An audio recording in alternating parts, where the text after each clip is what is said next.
Oh my God, Becky. Look at her fake breasts. They're like so big and round. She's probably one of those rappers' girlfriends or something. I mean, look at them. Look how big they are. That's disgusting. Is it disgusting though? This YouTube video is going to be all about the details of my breast implants as well as my philosophy behind them. I'm quickly going to just jump to the size for those of you folks out there who want to see a quick YouTube video and find out sizing. When I was doing research and looking at YouTube videos, a lot of females rambled on in the beginning and they did not give their size when all I wanted to know was what size they had, because that was a major concern of mine. The size that I got are 520 cc's. Now those of you sticking around for the entire video, I'll explain about that a little bit later. But those of you again who just want to quickly know what size I have so that you can move on, they are 520 cc's. So not too bad. I'm a small girl. I weigh 124 pounds and I'm really happy with the size. Alright, so first I want to begin by talking a little bit about, my philosophy on breast implants.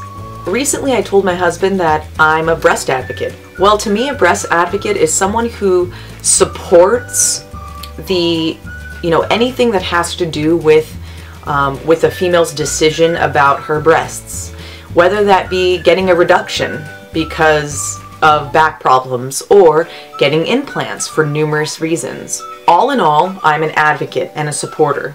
So this YouTube video is really about me being that voice for those people out there who maybe aren't brave enough to talk about, breast implants. Breast implants are becoming the #1 cosmetic surgery today. I mean, that's a known fact that it is becoming one of the most, common cosmetic surgeries.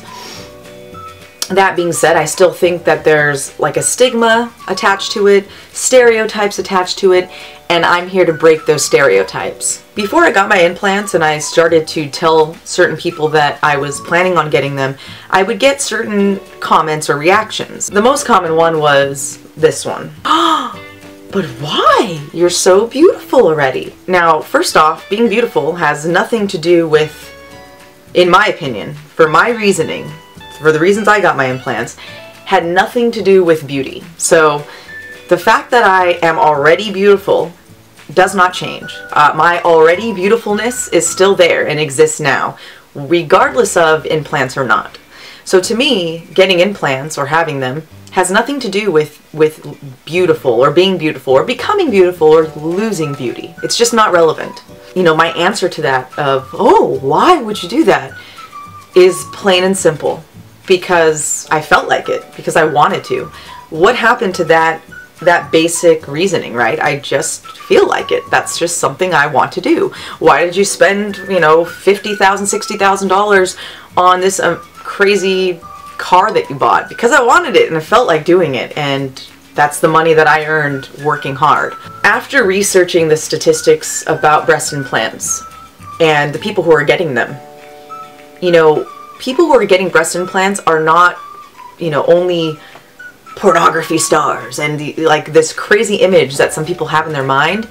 It's actually more common among women in their 30s and 40s who have had children and are not really happy with the results that it had on their body. And this is what I want to speak to. So I can't really speak to the other diverse reasons that women have, but I am going to speak to this one. And, so this video is really it's me having a voice and having a voice for all of those people out there who also want to be able to say this and want to be able to explain it, but maybe can't. And so this video is for all of you. It's also for those of you who have questions about it, who are curious about it. It's also to all of you haters out there too. Because unfortunately, the most hate I've ever received in my life are from other females. And that is really sad.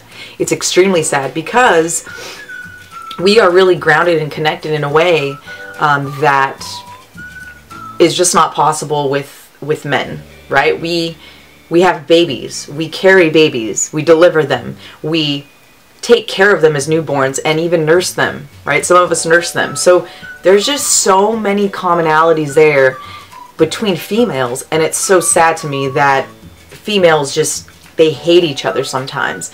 So this video is also for you haters out there. For those of you who maybe judge people, or you look at a female and say, oh, they have fake boobs, so they must be a fake. Really? Is that logical? I just want to explain a little bit more about some of the deep reasons that I got mine, so that the next time you hear someone judging, or maybe you're judging someone who has breast implants, you never know about someone's situation and you don't know their reasoning for it.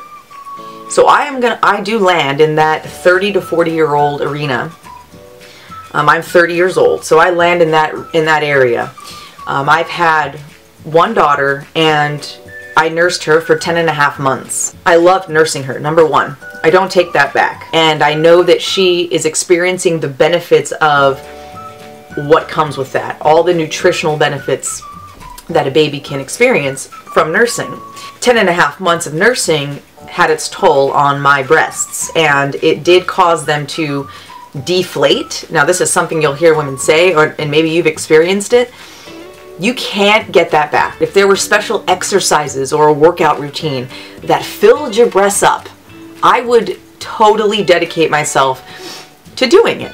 But there's not an easy way to get it back. I was not happy with what it did to my breasts in the end, what it did to my body. And, I've always had a very strong sexual drive.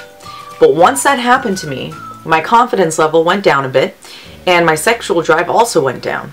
Now, this is unrelated. Again, this is all a personal issue. This is unrelated to my husband. I'm happily married, been married for years now, and he has always been 100% happy with me and who I am. He's always thought I'm the most beautiful woman to him, and I appreciate that. But it just proves that, our happiness is really our own responsibility, because as much as I feel loved by him no matter what, it was really a personal issue that I wanted to solve. Some women are better at dealing with it, and if you're one of those women that you say, I don't really care, my breasts are deflated, I'm good. That's awesome. I truly admire that. I really do. For me, it affected my sexual drive, and that was something that I was not okay with. So I went and solved the issue, and that's really why I got my implants. And has it helped with my sexual drive? Absolutely. It solved that issue for me. Had nothing to do with, oh, beauty's in the inside and la la la. Like, I know beauty's in the inside. I'm 30 years old. I understand that concept, and I believe in that concept. Again, for me, had nothing to do with being beautiful on the outside or the inside.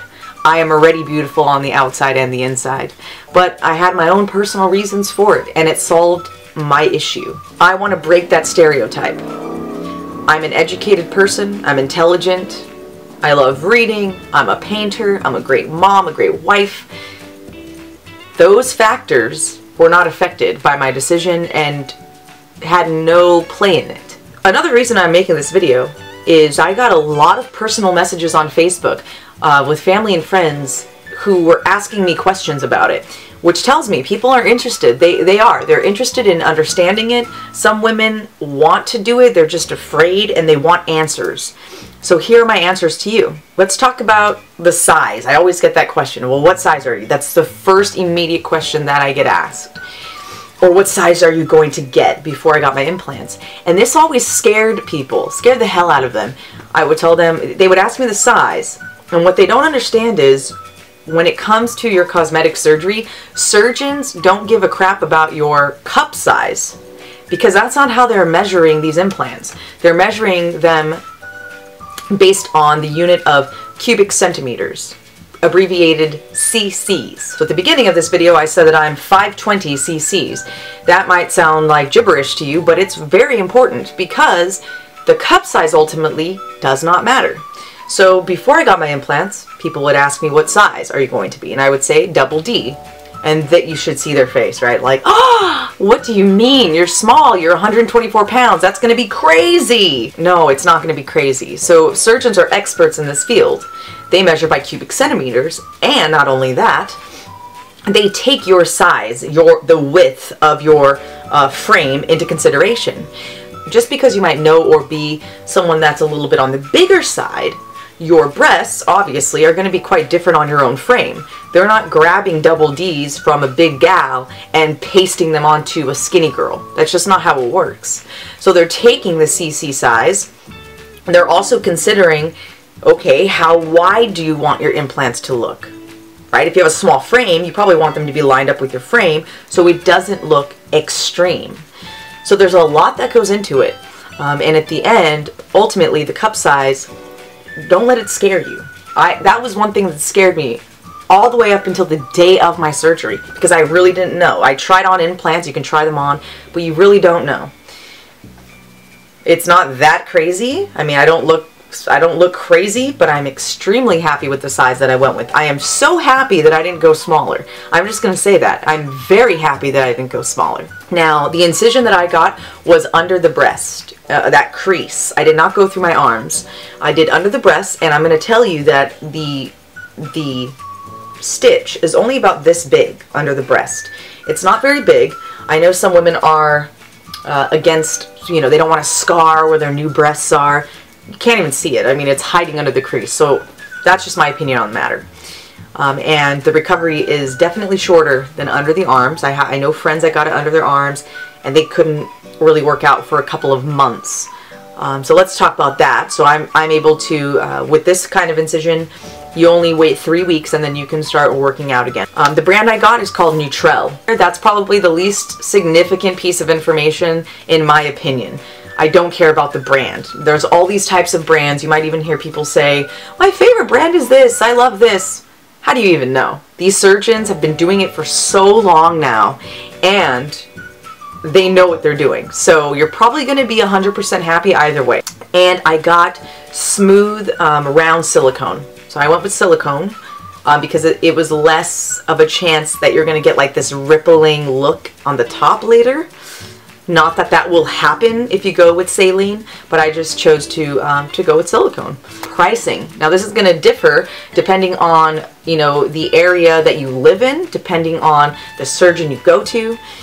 So I live in San Jose, California. I went to a surgeon here in Campbell. Her name is Dr. Regina Rosenthal. I'll put her information in the description area below. I'm going to put all this information as much as I can in the description. Dr. Rosenthal was amazing, amazing, an expert. She's been doing this 20 years.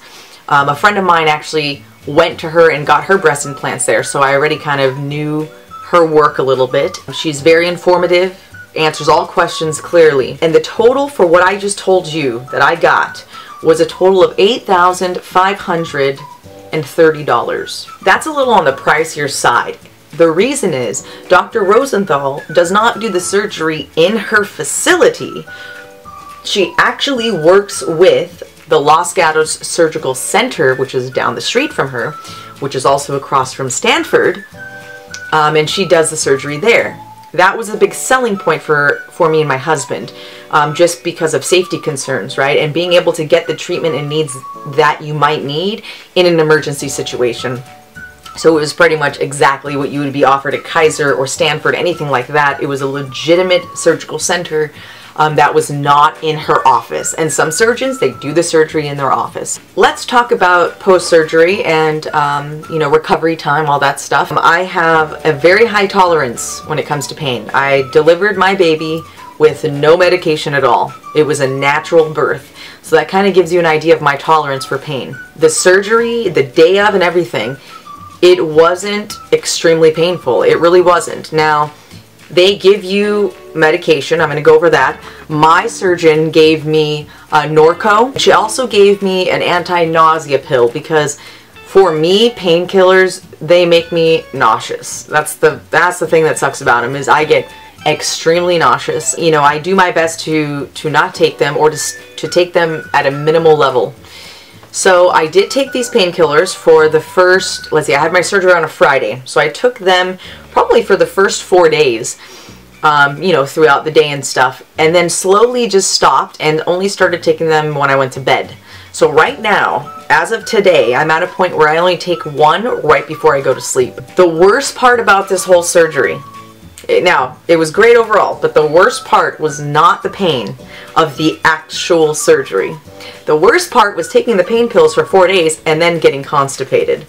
I know, it sounds really gross, but it is the fact. These type of pills will make you constipated. I did take a stool softener. That's the first thing people say, well, did you do this? I did. Did not help me. So that was the worst part. My husband ended up giving me a laxative, and for like a full day, I had the worst cramps and pains from that laxative, and I was in and out of the bathroom.